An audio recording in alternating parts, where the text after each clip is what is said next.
up everybody? Hello guys! Welcome back to my channel and sa mga bago, welcome to my channel. It's me, Miles, M-Y-L-E-S. Yes! And for today's video, tayo ay mag-review. Gusto ko ng Maybelline Mascara. Kayo ba guys? Gusto niyo ba Maybelline Mascara? Ano ba ang favorite nyong mascara? Ako so far, gusto ko talaga ang Maybelline kahit noon pa. Kung sino man na nakakasubaybay sa inyo sa akin noon pa dito sa channel ko, gusto ko na talaga ng Maybelline Mascara. Pag-suggest kayo sa akin guys ng mga mascara na mga ganda, yung talaga naka-vava-boom na mascara. Gusto ko yun guys kasi yung lashes ko kasi talaga manipis na at naka-straight pa. Sobrang nipis niya guys. So gusto ko ang Maybelline Mascara. Every time I use Maybelline Mascara, talagang sobrang I love it. But anyway guys, kung meron kayong mascara na marirecommend sa akin na parang Maybelline, comment kayo below. Pakita ko na sa inyo yung Maybelline Sky High Mascara. Guys, hindi ito yung aking ni-review. Kung napanood nyo ng mga iba kong Maybelline Mascara. Maybelline Mascara is Sky High. Maybelline Last Sensational Sky High. Hindi ito yun guys. Yun. Akala ko ito yun. But anyway, bago yan, nireview ko yung unang labas nitong Maybelline Sky High na to. Nireview ko siya. Pagkalabas niya kasi look at the packaging, di ba? Sobrang ganda. And syempre, Maybelline, ang gaganda ng performance ng Maybelline Mascara sa akin. Lumabas yung black, which is, ito, lumabas siya.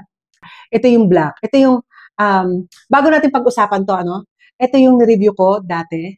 Iba yung color, iba yung, basta iba siya. Mamaya magkakaroon tayo ng a little comparison between the two. This one is black and the packaging is so nice, syempre. And ayun, dito ang review natin. Magkakaroon lang tayo ng konting comparison. And gumawa ako ng comparison between the two of this mascara. Ilalagay ko na lang dyan sa iCard para mapanood nyo rin yung comparison niya. But anyway, dito sa video na to, magkakaroon tayo ng a little comparison between the three mascara ng Sky High. Pero bago yan, ito muna yung bida ngayon. Pero bago yung comparison na yan, dito muna tayo sa bida talaga ng video na to. Kasi ito naman talaga ang i-review ko. Bakit ko i-review ulit itong Maybelline Sky High Mascara? Kasi iba siya sa na-review kong Maybelline Sky High Mascara. Ibang-iba siya, iba yung wand. Look at the packaging. The same packaging, pero a little different sa old kong mascara ng Sky High. Magkaiba yung kulay niya. Ito ay medyo parang matingkad na kulay pink. Ito ay parang frosted na kulay pink. And yung wand niya, guys. Look. Yung ni-review kong mascara, hindi ganyan, guys, diba? Iba yung wand niya. Naka-curve siya. Parang wala siyang brush dito. Tapos, ito lang yung brush niya. Ikot ko Ayan siya. Yan lang. Typical na mga amoy ng Maybelline Mascara. Halos pare-parehas lang. Ito ay iba ang amoy. Parang amoy alcohol. Nasabi ko na ba kung saan ko nabili to? Nabili ko to sa Sasa Macau. Set siya together with the eyeliner. I think ginawa ko na shorts to. Wait, kunin ko yung eyeliner, ha? Ayun, ito, together with this eyeliner, ginawan ko nga ng shorts na alala ko kasi gawa nito gold. Lagay ko dala yung shorts niya para panoorin nyo rin. Pati yung yan. Yan yung okay siya, okay naman siya. Woo! Ganda. Hyper sharp siya, guys. Ayun siya. Kasabay sila sa isang box. Hindi siya malambot. Diba, sino nakagamit na sa inyo nung Sky High Mascara? Diba malambot siya? Kumpara na rin natin. Ito. Kumpara natin, ha? Tignan nyo, ibang-iba yung wand niya.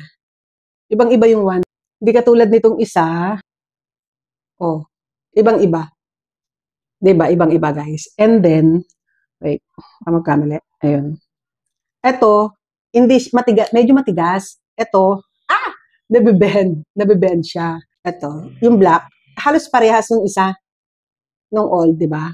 Sa panoorin nyo na lang yung comparison ko dito sa dalawang mascara. Kasi ito talaga yung ating re-reviewin. And as you can see guys, walang-wala ako sa mata. Kahit wala. Magka-curl muna tayo. Ngayon ko lang napansin guys. Ito, yung dalawa, may nakalagay sa ilalim na Itong black, waterproof cosmic black. Tapos itong isa ay waterproof very black. Itong bago ay, hindi ko maintindihan yung sulat. Chinese. Ayun, Chinese lang. Hindi ko maintindihan, guys. Takot ako gumamit ng mga ganitong klaseng mascara, guys. Takot akong gumamit ng ganitong klaseng mascara one. Yung mapipino yung yung bristles. Uh-oh. May kalat ka agad. Oh my God.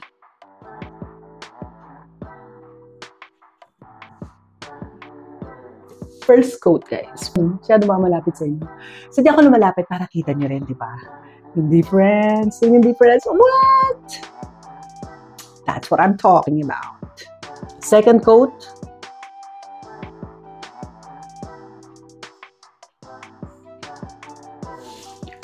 Second coat, guys.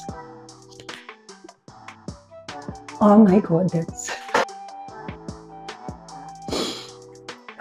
Yun naman, nagta-third coat ako. Third coat.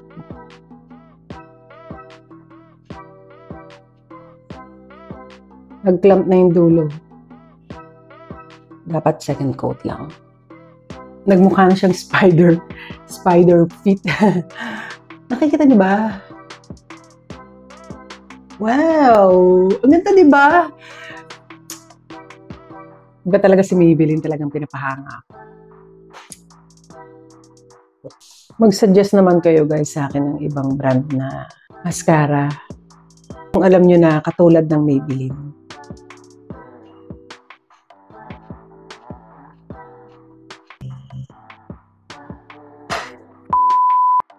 Kasi maliit lang yung brush niya eh.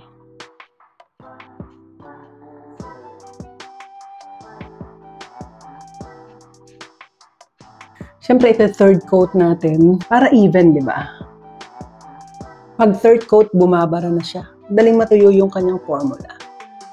Oh, bumabara na siya, guys. Look at that. Sobrang ganda niya, guys. Nakikita niyo ba? Para hindi na ako tumingala sa inyo na parang, di ba? Kung may nakikita kayo sa nose ko, pagpasensyahan niyo na.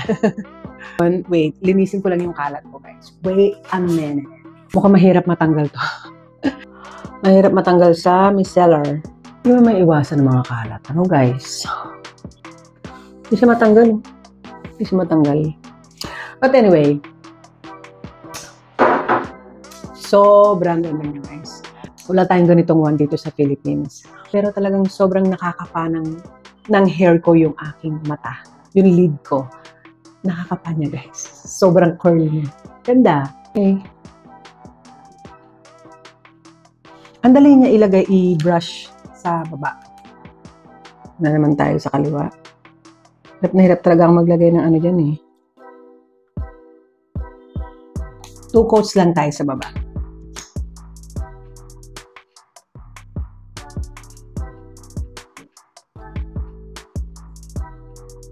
Okay guys, ano ba masasabi ko dito sa Maybelline Sky High Mascara na nabili ko sa Sasa Macau. Okay naman siya, syempre, Maybelline yan. Pag sinabi ng Maybelline na curl talaga. Sobrang ganda niya, guys. So as you can see, first coat pa lang, sobrang naglintik na siya. Lintik, sorry guys. Sobrang nag-curl na siya. Second coat naman, mas lalo pa. And then third coat, parang nag-dry ka agad siya.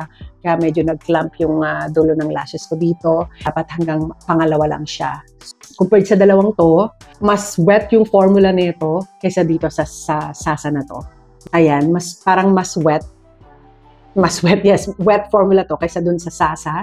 And ang maganda dito, guys, nabibend yung kanilang wand. Parehas siya nabibend, which I like. And ito namang isa matigas. Tignan nyo. Matigas. Nagustuhan ko rin naman to. Gustuhan ko tong bili ko sa Sasa. Kaya lang, mas gusto ko. Mas gusto ko tong dalawa. Kasi nga, mas wet ang formula. Ito kasi parang andali niyang matuyo sa lashes ko. So sa third coat, and as you all know na nagka-third coat ako ng mascara, nagka-clump na siya. And bukod doon, parang barado na siya. Sa sobrang barado na nung mascara, sa sobrang nag-clamp o namuo o nag-dry ka agad, hindi na siya swipe ng maayos. Alam niyo yun, yung, hindi na siya magandang mag-glide kasi nga parang bumabara na siya sa lashes. So, yun lang ang ayoko dito. But so far, alam niyo naman, tingnan niyo naman ang resulta, ang ganda, di ba? So, okay na okay pa rin to sa akin. So, yun lang naman ang sabi ko kasi nga may comparison. And yung wand niya, hindi ko masyadong gusto. Kasi, yung mga ganyang wand na maninipis, maliit na manipis, malimit mag-poke yung mata ko. So, meron akong isang mascara dati na gusto ko rin siya, pero parang same sila ng wand, pero yun, meron siyang bristle sa buong wand. Ito, sa kabilang side lang. Lagi niya napopoke yung mata ko. But, hindi na ako magbabanggit ng brand na yun, pero okay naman siya. Kapag nagpunta ako ng ibang bansa, may Maybelline akong makita na mascara na hindi ko pa nagagamit. Talagang grab ka agad. Gusto ko yan. But anyway, yun lang ang ating review dito sa Maybelline Mascara. Maybelline Sky High Mascara. Gusto nga pala ng Maybelline Mascara na cheaper price. I suggest yung Hypercurl Mascara, yung black and pink, yung takip. Ayun, sobrang cheap nun. Nasa $199 lang yata o $189 ang isa. Highly recommended mascara. Cheap pa. Yun lang ating review dito sa Maybelline Sky High Mascara. Siyempre, kung nagustuhan nyo itong video na to, don't forget to give it a like. And sa mga bago who haven't subscribed to my channel yet, please subscribe now and ring the bell. See you on my next one. Bye guys! Okay guys, after 3 hours, super duper close up tayo, no? After 3 hours, no smudging. Titingnan natin kung matatanggal siya agad.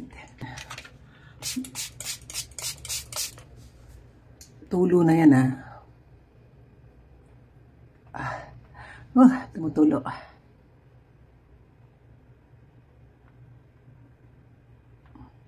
Mahirap siya tanggalin. Pwede yata siyang pang-swimming, Ano? Wow!